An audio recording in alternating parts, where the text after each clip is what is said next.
Good morning students. आज आपण agriculture science and technology या विषयातील मशरूम प्रोडक्शन हा चॅप्टर अभ्यासत आहोत आणि या चॅप्टरमधील अगदी शेवटचं unit paddy straw mushroom cultivation and technique हा छोटासा भाग राहिलेला आहे. तो उर्वरित भाग त्याचा अभ्यास आपण या लेक्चरमध्ये करणार आहोत. बघूया paddy straw mushroom. Paddy straw mushroom cultivation हा भाग आपण इथे बघतोय. Important cultivated mushroom having pleasant flavour and taste. तर ह्या अगोदर पाहिलेल्या मशरूममध्ये ओएस्टर असेल किंवा त्याला आपण दिंगरी म्हणतो, त्यानंतर अगोदरचे जे काही मशरूमचे प्रकार आपण पाहिलेले होते, बटन मशरूम असेल, ओएस्टर मशरूम असेल, मिल्की मशरूम असेल, यामध्ये हे जे पॅडीस्ट्रॉ मशरूम आहे हे प्लीझंट फ्लेवरचं आणि टेस्टी आहे as compare to other type of mushrooms. आणि हे ट्रॉपिकल आणि सब ट्रॉपिकल क्लायमेटमध्ये किंवा रिजनमध्ये पॉप्युलर आहे. Mushroom of the tropics and sub tropics असंही आपण म्हणू शकतो. Easy to cultivate as compare to other type of mushroom. Fast growing mushroom 10 to 12 days.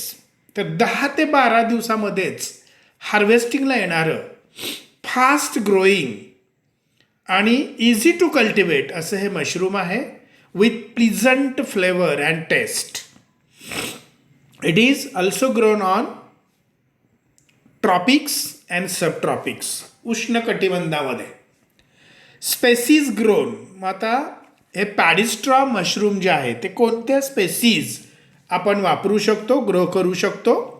तर इथं व्हल्वेरिएला ही जीनस आहे पा, आणि एस्कुलेंटा ही स्पेसीज आहे. ही सर्वात महत्त्वाची आहे. तर साधारणतः व्हल्वेरिया एस्कुलेंटा ही स्पेसीज आपण ग्रो करतो पॉप्युलरली. व्हल्वेरिया स्पेसीज हे तुम्ही लक्षात ठेवलं तरी पुरेसं आहे. आता कल्टिवेशन टेक्निक. पॅडीस्ट्रॉ मशरूममध्ये आपल्याला ती व्हल्वेरिया स्पेसीज किंवा ते मशरूम ग्रो करायचं असेल तर 2 प्रकाराने आपल्याला किंवा 2 पद्धतीने ते कल्टिवेट करता येतं. एक आपली परंपरागत पद्धत ज्याला आपण ट्रॅडिशनल टेक्निक असं आपण म्हणतो, आणि दुसरी आहे मॉडर्न टेक्निक. म्हणजे थोडंसं आधुनिक किंवा आधुनिक तंत्रज्ञान वापरून लवकरात लवकर ते पॅडीस्ट्रॉ मशरूम आपल्याला हार्वेस्टिंगला कसं आणता येईल, ही एक टेक्निक आहे. म्हणजे 2 टेक्निक लक्षात ठेवा, ट्रॅडिशनल टेक्निक आणि मॉडर्न टेक्निक. ह्या 2 पद्धतीने आपण पॅडीस्ट्रॉ मशरूम ग्रो करतो किंवा कल्टिवेट करतो. तर बघूया traditional technique. Traditional technique clean, fresh, dried and unchopped paddy straw is required for cultivation. पहा इथं सबस्ट्रेट किंवा मेडियम कशावरती ग्रो करायचं आहे, तर पॅडी स्ट्रॉवरती. अंडरलाईन अनचॉप्ड पाहिजे ते. म्हणजे अगोदर आपण चॉपिंग केलेलं आहे. पहा अगोदरचे जे कल्टिवेशन पाहिले आपण दुसऱ्या मशरूमचे, धिंगरी असेल किंवा अगोदर त्याच्याही अगोदर, तिथं चॉपिंग केलेलं होतं. पण इथं नाही आहे पहा तसं. अनचॉप्ड मटेरियल आहे तसं वापरायचं आहे. तर हे त्याचं सबस्ट्रेट किंवा मेडियम आपण म्हणूया पॅडी स्ट्रॉ. ते ड्राय असलं पाहिजे, क्लीन आणि फ्रेश या अर्थाने ते मटेरियल आपल्याला अवेलेबल झालं पाहिजे. The paddy straw is tied in two bundles of 1 kg weight. पहा इथं पॅडी स्ट्रॉचे 1 किलोचे बंडल्स बांधायचे. पेंड्या बांधतो का नाही आपण, तशा प्रकारचं ते साळवण पॅकिंग करायचं किंवा ते बांधायचं गट्टा बांधल्यासारखं. त्याला आपण बंडल म्हणतो. 1 kg वेट, 1 किलोचे. The bundles are then soaked in water for 16 to 20 hours. आणि प्लेन वॉटरमध्ये, टॅप वॉटरमध्ये ते 16 ते 20 तास भिजत ठेवायचे. त्याला आपण वॉटर सोकिंग असं आपण म्हणतो. Sterilise the paddy straw by soaking in 80 degree Celsius temperature water. पुन्हा ते वॉटर सोकिंग झाल्यानंतर हॉट वॉटरची ट्रीटमेंट द्यायची. तर त्या पाण्याचं तापमान साधारणतः 80 डिग्री सेल्सिअस पाहिजे आणि ते निर्जंतुक होतं, स्टरिलाइज होतं त्या ट्रीटमेंटनी. The bundles are kept in the form of bed on bamboo platform. मग बांबूचा प्लॅटफॉर्म तयार करायचा, रॅक तयार करायचं जसं लोखंडी असतं आणि त्याच्यावरती ते बंडल्स ठेवायचे. तर साधारणतः 22 बंडल आपण ठेवले असे 1-1 किलोचे, तर त्याला आपण 1 बेड असं म्हणतो. बेड म्हणजे एक प्रकारचं रॅक. तर त्या रॅकवरती आपण 22 असे 1-1 किलोचे बंडल्स पॅडी स्ट्रॉचे ठेवले, निर्जंतुक केलेले, तर तो एक बेड होतो. म्हणजे each bed consist of 22 bundles. Each beds are spawned in between layers. तर वेट बेसिसवरती 1.5% स्पॉन किंवा जे आपण बीजाणू म्हणतो, स्पॉनिंग तुम्हाला माहीत झालेलं आहे आता. स्पॉन म्हणजे त्या बुरशीचे बीजाणू. तर ते प्रत्येक लेयरला त्या गट्ट्यामध्ये किंवा त्या बंडलमध्ये आपण स्प्रेड करायचे किंवा पेरायचे. त्याला स्पॉन्ड असं शब्द वापरलेला आहे किंवा spawn.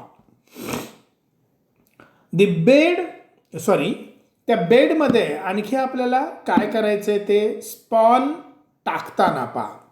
The red gram or gram flour can be used 150 gram per bed below the spawn.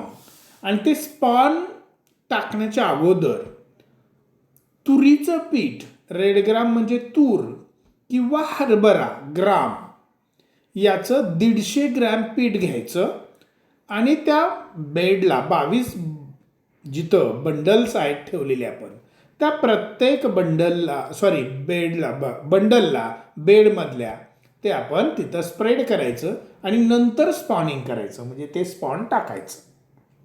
Next, the beds are pressed from the top and covered with plastic sheet. आणि स्पॉनिंग झाल्यानंतर ते वरून थोडेसे प्रेस करायचे आणि त्याला एक प्लास्टिकची पिशवी कव्हर म्हणून घालायची. जशी आपण उशीला खोळ घालतो त्याप्रमाणे ती प्लास्टिक पिशवी आपण त्या प्रत्येक बंडलला घालायची. Next, beds are watered regularly once or twice a day.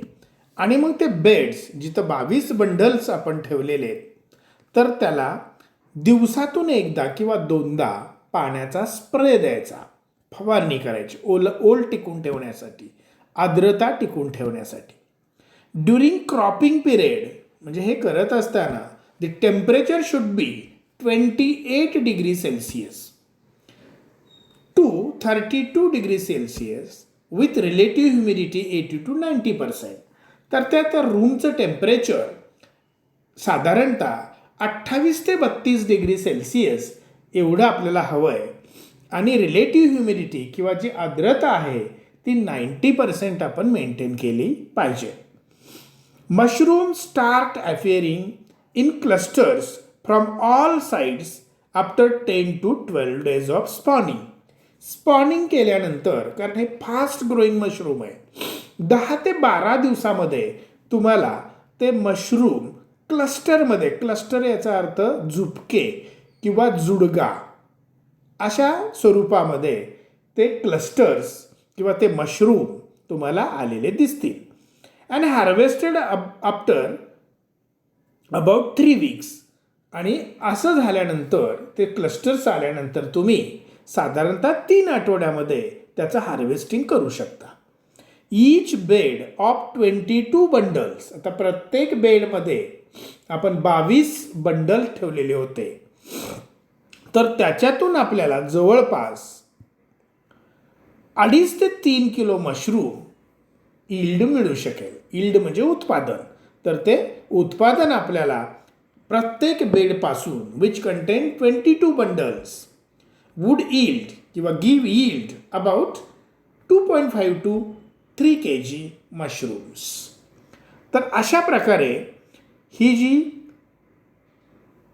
पद्धत होती किंवा ही जी टेक्निक वापरली ती आपली परंपरागत किंवा ट्रॅडिशनल टेक्निक होती किंवा ट्रॅडिशनल मेथड. आता आपण बघूया मॉडर्न टेक्निक ऑर मेथड.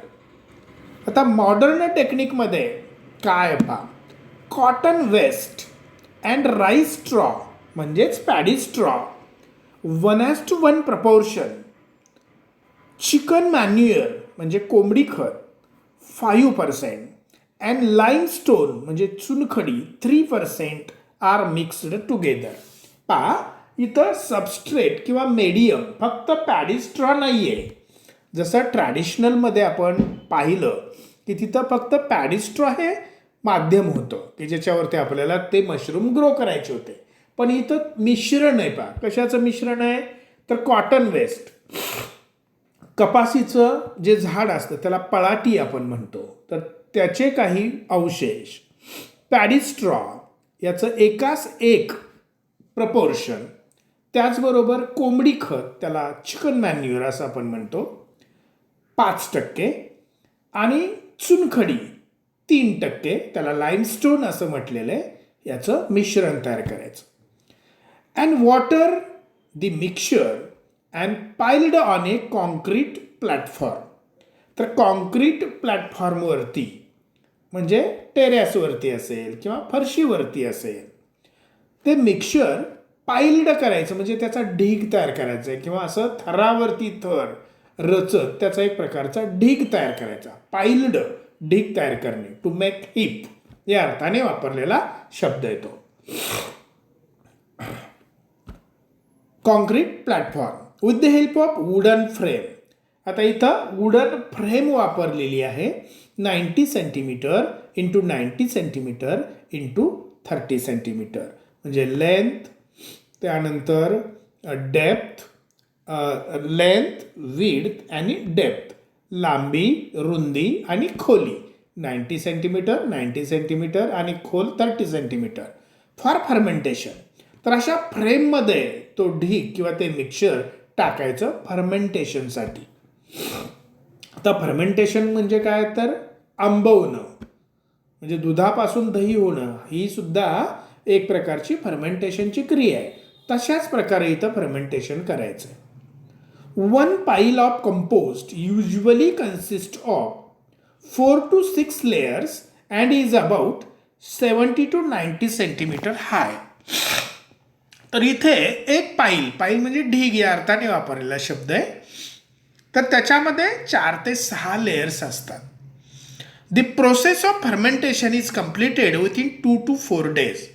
तर असं फर्मेंटेशन 2 ते 4 दिवसामध्ये कंप्लीट होतं किंवा आपल्याला ते ड्युरेशन दिलेलं आहे 2 to 4 days.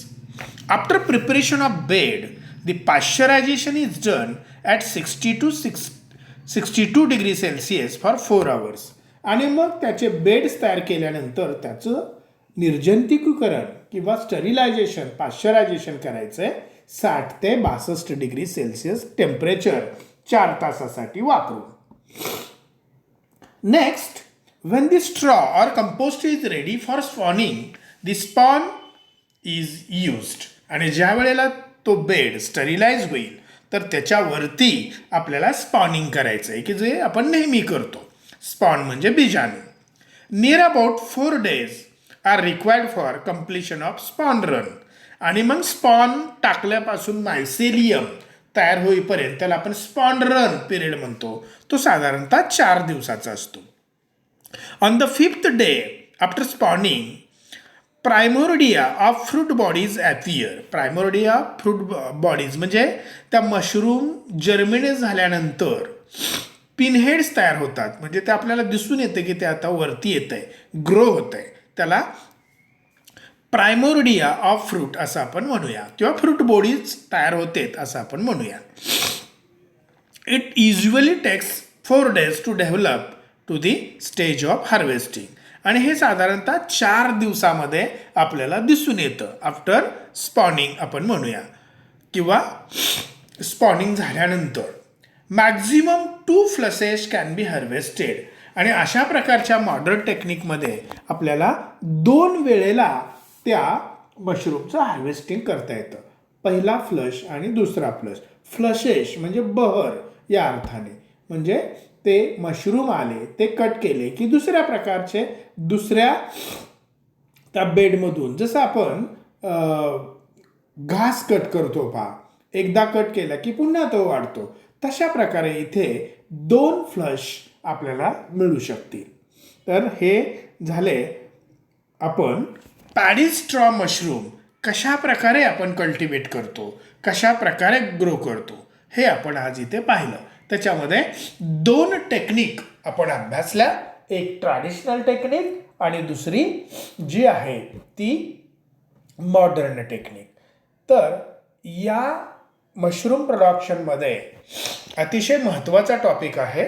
तुम्ही किमान मशरूम म्हणजे काय, त्यानंतर त्याची nutritive value, scope and importance, त्यानंतर टाईप्स ऑफ मशरूम आणि एक 2-3 प्रकारचे जे मशरूम आपण इथं प्रकार पाहिले, म्हणजे पॅडिस्ट्रॉ मशरूम असेल, ओयस्टर मशरूम असेल किंवा बटन मशरूम असेल, त्याच्या कल्टिवेशन टेक्निक तुम्ही लक्षात ठेवल्या पाहिजेत.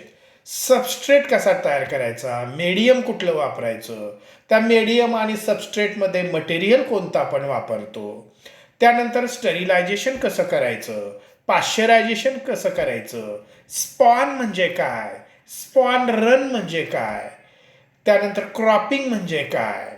तर ह्या सगळ्या काही सायंटिफिक इथं ज्या टर्मिनॉलॉजी आहेत त्या तुम्ही व्यवस्थित लक्षात ठेवल्या पाहिजेत.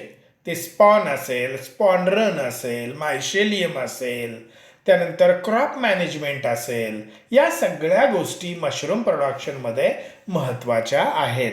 त्या तुम्ही लक्षात ठेवल्या पाहिजेत आपल्याला अभ्यासक्रमाच्या दृष्टिकोनातून. हे जे युनिट आहे इथं आज संपलेलं आहे. हे शेवटचं युनिट होतं मशरूम प्रोडक्शनमधलं. हा चॅप्टर आपण इथे संपवत आहोत. तुम्हाला तो समजला असेल अशी आशा व्यक्त करतो. आणि त्याचबरोबर पुढील आठवड्यामध्ये टेस्ट झाल्यानंतर पुढील आठवड्यामध्ये तुम्हाला ऑर्गॅनिक फार्मिंग, सेंद्रिय शेती, त्याचे फायदे, त्याचे तोटे, सेंद्रिय शेती म्हणजे काय, त्याचे रिक्वायरमेंट काय असते, आणि हा असाच एक इंटरेस्टिंग चॅप्टर सेंद्रिय शेतीचा आपण बघणार आहोत. तो सुद्धा असाच आपण व्यवस्थितरित्या तो चॅप्टर घेऊया. आत्ता हा इथे संपला मशरूम प्रोडक्शन. आपण पुढील याच्यामध्ये तो नवीन चॅप्टर अभ्यासूया.